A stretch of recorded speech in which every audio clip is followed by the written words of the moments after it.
Hi friends, host Eric here. Questo de Taquiendo de Famoso de People Plays, and I'm here with El Spacierino, the Mexican Spacey. Say hi, Mexican Spacey. I'm not doing a Mexican accent, I'm sorry. I didn't. Why would you? Okay. When I'm Mexican, I don't change the way I talk. Okay. You know. I'm doing pretty good. How are y'all? I'm doing alright. I'm trying to either do out a ching or a chong towards the end of most of my sentences. That's the only race that caused me to change my way of talking. This time I want to talk to you about what we were just talking about a second ago. Okay. Which was what again? Oh, NTPs and... True Believer Syndrome? True Believer Syndrome. Right. So, it's important for NTPs to attach themselves to a cause, or have a cause, or pursue a cause, or something like that they actually believe in. One of the big deficits in being an ENTP is a reflexive refusal to commit emotionally to anything at all, really. I'm very committed to Kimberly, and I don't think that has a lot to do with emotions. I'm not sure the role emotions plays in that. Well, the difference I see, and I think I may have read this somewhere, and it resonated with me, is that when you specifically have TI followed by any, you end up with, out of all the types, you end up with, the strongest compulsion to observe from a detached position. Which basically makes you near infinitely likely to avoid becoming emotionally attached in any case, in order to make the most clear-headed, detached observations of things. Well, I would say that, when I was in my early 20s, I was, in addition to that, I was concurrently operating under a false perception about FE that somehow there were FE rewards to be gained by being cool and negationary about shit or detached to the extent that, and even later than that, there was a period of time, even in my 30s, when I used to say, I'd like to have a bumper sticker. I never got it, but I want to have a bumper sticker that said, belief is the devil's favorite tool, or something like that. But because, as an NTP, we value detachment. There is just about every other type in the book who will challenge me on my periodic claims that I'm genuinely objective about things that I'm biased about. In other words, I can distinguish between my bias, what I'd like it to be, and what it actually is. And they'll say, nobody's completely unbiased, Eric. I say, well, I am, and they don't ever believe me. But it's true. Anyway. Well, I'm not completely unbiased, but I'm completely unaffected by bias. Well, yeah, everyone's biased, but you can be biased and still compartmentalize your bias. Right. Yeah. So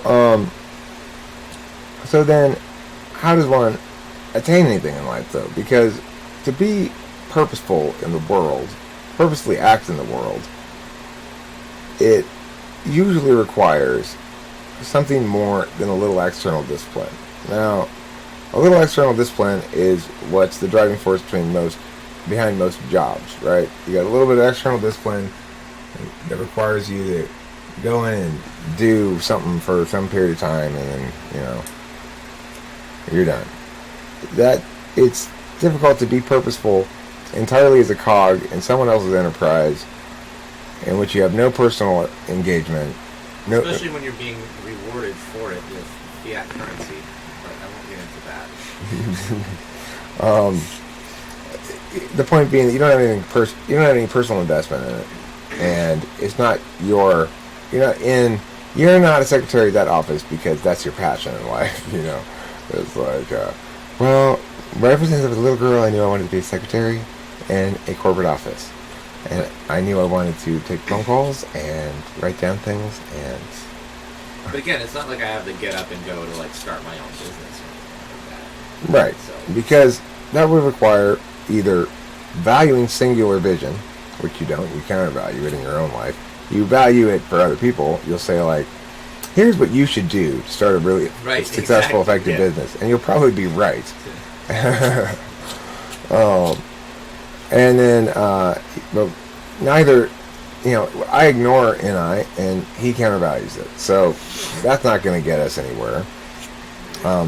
Or you could just be a SE valuing type that just says, look, whatever it is that we end up choosing to do, just doing shit is good enough. It's the Trump school of success. Do a bunch of shit, say a bunch of random stuff, do a bunch of shit, and just keep rolling along, knowing that your wake is so chaotic, nobody can grab purchase on it and do anything about it, really. That's an SE valuing approach, A TI valuing approach is going to be one that says, I'm going to evaluate these as though I were a disinterested party. So when you've got TI in the mix and NI countervalue, TI Dom, NI countervalue, he's going to be evaluating things as though he were a disinterested third party and countervaluing singularity, keeping open possible outs for his own life. He's never going to really come to a firm conclusion enough about what course of action ought to be taken, when he ought to take it, and the fact that timing matters a lot because that's more of an NI thing. And so, NTPs and NFPs need to hitch their wagons to other people's impetus to a certain extent. And it very much matters who and what kind of impetus you hitch your wagon to. Like, I'd like to think that this arrangement here with me and Spacey is working out really well at the moment. It seems to be going very smoothly. And I think it's because it's the kind of arrangement where he is empowered to do about as much SE as he feels like, which is not a whole hell of a lot, doesn't require much, And he probably finds it satisfying to periodically be dragged into SE doing stuff that I say, hey, can you come help me with this thing or whatever. I don't think he hates it necessarily because, at the end of the day, it's not like he's doing anything else anyway. He's just sitting there. He's just on his phone or whatever. Yeah. So, it probably, under most circumstances, you'd say, well, you're taking advantage of him or exploiting him. I don't really feel like that because I think he probably enjoys some of the interfacing that's required. I think when you're inferior FE, there's a certain part of you that basically wants to be exploited. But for the right reasons. Right, and that's the thing. It's like, I'm trying to find here a symbiotic relationship. It's like that Green Day song. I feel like a social tool without a use. Right. Well, it's true, I think, for all NTPs, E's and I's alike, that our real dream is to have somebody come along and go, oh my God, you are the world's biggest genius. I value you as an asset so much that I will sort of manage you and caretake you and be a, whatever, and I would just take advantage of your genius because I'm somebody who knows how to use genius and apply it in ways to make money. Yeah, essentially. We would love to have that in our life. But reality doesn't really afford us that. And one thing that we can do to sort of compromise is team up on certain things and find ways to work together that are mutually beneficial and and the other thing is if you have an INTP or whatever in your life or an ENTP, just start a business and tell them what to do. Right. It's like with a little external discipline we can accomplish amazing things, as I did with my old job at Kudos. The reason it was so successful, I say, well, I built it from the ground up because I did that. Well, I did, but I did all the substantive, curricular work and shit like that. However, it was because I had this, I guess probably an ENTJ boss, who, maybe an INTJ boss, I don't know, who, no, it must have been ENTJ. She's too socially successful. Could have been ENFJ even. But she managed the progression of events for me. She knew how to manage me. She knew not to give me pile too many things up in a line in front of me. Like I do? Like your ISFP does? That frustrates me. And it's impossible if you're going to get an INTP to accomplish things if you try to pile a bunch of shit up in the line in front of them. So if I were to tell Spacey, okay, so in this upcoming week I need these things done, that would not work. Fuck no, that would not work. You want me to afford physical world space to your metaphysical communications now for later. It doesn't work like that. So do you want me to be me with Candace's personality? No, Cam, I'm not critiquing you or your interface with me at all. We're talking about specifically how ENTPs and INTPs. What was the initial thing we were talking about? What were they called, did I say? Are they... Please tell the host of this show. God damn it. What he was talking about. What were we talking about? It was like... Oh, you're talking about you had an ENTJ boss. No, before, I mean, at the very beginning of this this show here, this video, what were we talking about? We're talking about, like, FI and SE motivation and drive and such things.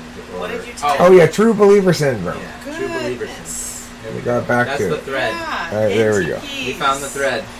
Right. Okay, so yeah, we're talking about true believer syndrome, how it's hard for us to get behind a cause with passionate, genuine conviction or belief, because this detached, disinterested calculus plus ideational vigor in NE means collapsing down singular explanations in general. So, but it's important to actually get behind some of those. My personal experience on this, as I will link back into the SI here, is from debate coaching. When I first began coaching debate, I had some initial success at it and I liked it. I was like, woohoo, we won some stuff. But I thought it was a fluke, and continued to think it was a fluke, and continued to think I was just getting lucky for a long time, because I didn't have any belief in my own agency. And the reason I didn't have any belief in my own agency is because I never had the experience of being agentially effective prior to that. I had been agentially effective as a classroom teacher to a certain extent, so that was my first introduction to it. But real agential effectiveness, namely in a way that can be measured, that's satisfying. Like, you got first place, this other coach got second place, that coach got third place, all these other coaches got less somewhere behind you, you know? That's a meaningful metric. So for me, that was the first time I realized that my actions as an agent actually mattered. The reason the team was winning was because of the way I was doing it, and not because I wasn't doing it some other way. And then when I tried harder, we did better, and when I didn't try as hard, we didn't do as well. And I could see the link directly. That's something I had, prior to coaching debate, not really ever felt or experienced or believed in fundamentally. That my agency had meaningful impact. So I think that's the first thing that people have to, NTPs need to accept as a truth that's worth believing in, is that their agency is meaningful. It has impact if they apply it.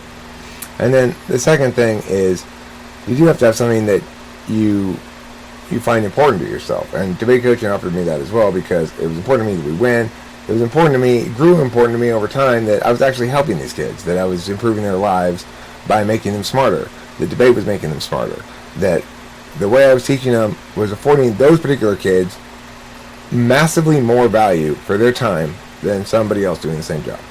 And, I mean, with a couple of exceptions. There are other good coaches out there, but by and large, very few exceptions, massively more value for their time. And I'm talking about for the kids and their time, not for money. So the thing is, I came to accept that. It took me a long time to accept that, because why? It sounds like a very interested calculus, very biased, very in favor of myself in ways that are effing bad. And so naturally, I'm going to try to fight against that as much as I possibly can, because I see the complications of accepting that truth. Be it false modesty or not, or whatever, to not accept it, it avoids a lot of pitfalls that get tripped once you do accept it. Of course, with debate coaching, and with coaching in general, unlike most other things, the metric is zero-sum competition, so it is very clear-cut if you are better or not. If you win consistently, because you are a better coach, you're a better teacher. And so anyway, the point of that is, it's something I was able to believe in on multiple levels. And then I started this channel, I first believed in it exclusively on a level of, I know it's satisfying to me when I express myself. And it was. And so there was that. I didn't need to know anything more than that.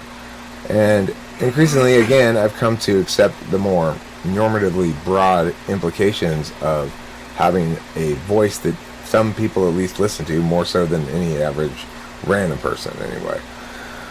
So,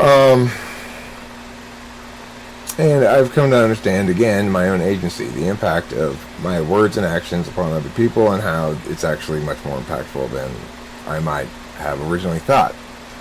And why do I to wrap this all back up again and sort of sum it up, why is it that I in particular, and I think Spacey probably will agree he has the same sort of experience, don't believe in my own agency?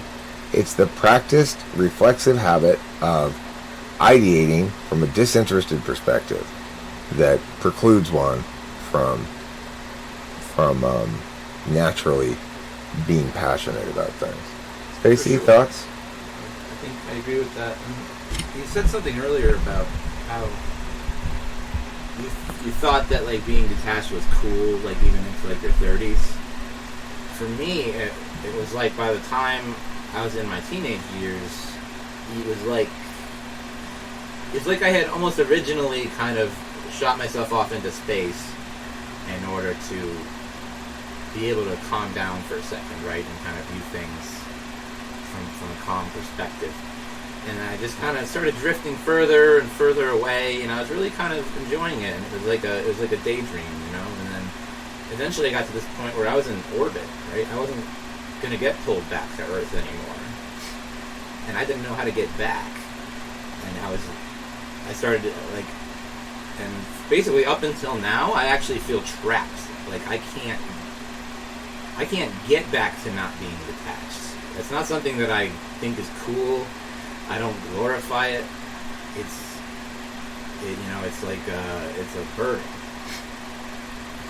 Well, yeah, you have a more nuanced understanding of it than I do. I think my growth was that it was necessary but not cool.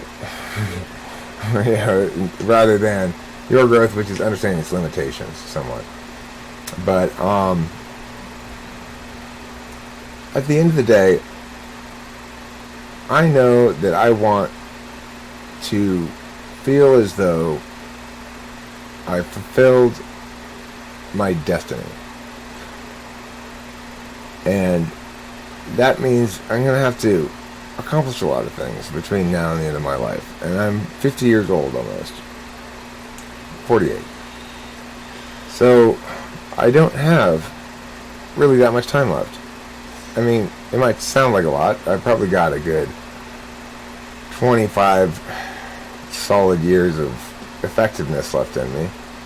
After 75, you know, you start to get a little bit iffy. Derek is old AF. Whereas Spacey's got 50 years. So he's got an extra 25 on me.